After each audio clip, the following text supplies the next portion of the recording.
A Segunda Guerra Mundial estava chegando ao seu momento decisivo. O destino do mundo estava em jogo. Estados Unidos, Inglaterra, União Soviética, as maiores potências lutavam para derrotar a Alemanha. Mas no meio desse conflito brutal, um novo exército entrou em cena. Eles disseram que o Brasil nunca entraria na guerra.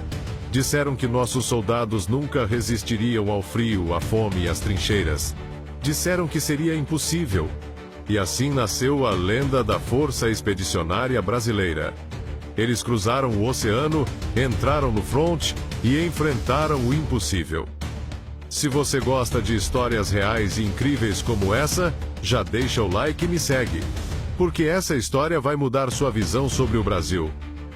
No início da Segunda Guerra Mundial, o Brasil tentava se manter neutro. O país tinha relações comerciais com os Estados Unidos, mas também com a Alemanha. Getúlio Vargas preferia não se envolver. Mas a guerra não iria ignorar o Brasil. A Alemanha não respeitou essa neutralidade. Em 1942, submarinos alemães atacaram navios brasileiros no Atlântico. Mais de 600 civis perderam a vida. O Brasil estava sendo atacado e não poderia mais ficar de fora. O ataque aos navios brasileiros causou uma revolta enorme no país. Manifestações tomaram as ruas. O povo pedia guerra. E no dia 22 de agosto de 1942, o Brasil declarou guerra à Alemanha e à Itália. Mas uma coisa era declarar guerra, outra era realmente lutar. O Brasil não tinha experiência em conflitos modernos. Muitos duvidavam que nossos soldados aguentariam o frio, a fome e os horrores da guerra na Europa. Houve um longo debate. O Brasil enviaria apenas suprimentos e apoio, como outros países da América Latina? Ou mandaria tropas para o front? A resposta veio no ano seguinte. O Brasil iria para a linha de frente. Assim nasceu a Força Expedicionária Brasileira, a FEB. E em julho de 1944, os primeiros soldados brasileiros embarcaram rumo à Itália. Estavam prestes a lutar contra um inimigo que achava que jamais os enfrentaria. O Brasil estava em guerra, mas até aquele momento, ninguém sabia como nossos soldados iriam se sair. O exército brasileiro nunca havia participado de um conflito dessa escala. E agora, milhares de homens e mulheres estavam cruzando o oceano rumo ao desconhecido. Foram enviados mais de 25 mil soldados, a maioria jovens sem experiência de combate. Muitos nunca haviam saído de suas cidades. Agora estavam indo enfrentar um dos exércitos mais temidos do mundo. A viagem foi longa e tensa. Os navios brasileiros estavam sob risco de ataque de submarinos alemães. O perigo já existia antes mesmo de chegarem ao campo de batalha. Mas depois de semanas de viagem, eles finalmente chegaram à Itália. O frio, o idioma, as ruas devastadas, era um mundo completamente diferente do que conheciam. O Brasil, acostumado ao calor tropical, agora enfrentava o inverno europeu.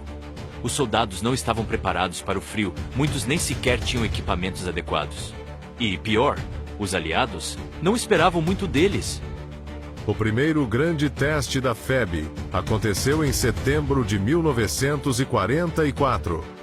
Os brasileiros foram enviados para expulsar os alemães de pequenas cidades ao norte da Itália.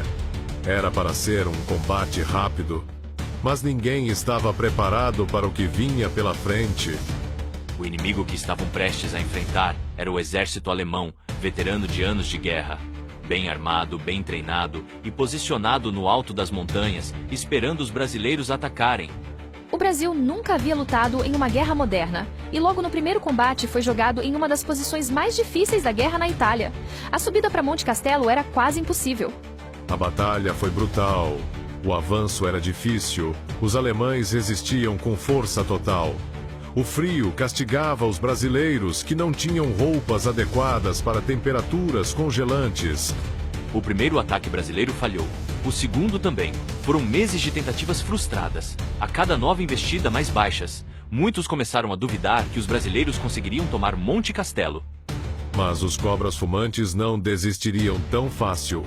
Eles aprenderam com cada erro, se adaptaram ao terreno e se prepararam para um último ataque.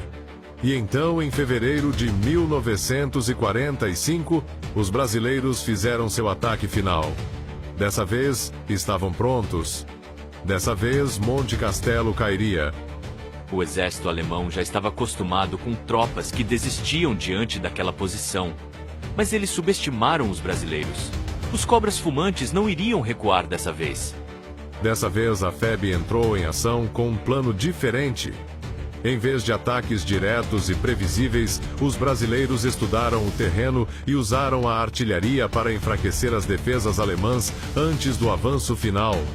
A estratégia deu certo. Os alemães, que antes tinham controle absoluto da batalha, agora estavam sendo encurralados. A FEB avançou em meio ao fogo cruzado, sem recuar. E então, em 21 de fevereiro de 1945, depois de meses de luta, Monte Castelo finalmente caiu. Os brasileiros haviam feito o impossível. Essa foi a primeira grande vitória do Brasil na Segunda Guerra Mundial. E ali, no frio da Itália, os aliados finalmente reconheceram: os brasileiros eram guerreiros. Eles disseram que o Brasil nunca iria lutar. Disseram que se lutasse jamais venceria. Mas os cobras fumantes mostraram ao mundo que estavam errados. Monte Castelo foi a primeira grande vitória da FEB, mas a guerra ainda não havia acabado. Agora, os brasileiros tinham uma nova missão: caçar e capturar as últimas tropas alemãs na Itália. E dessa vez, ninguém mais duvidava deles.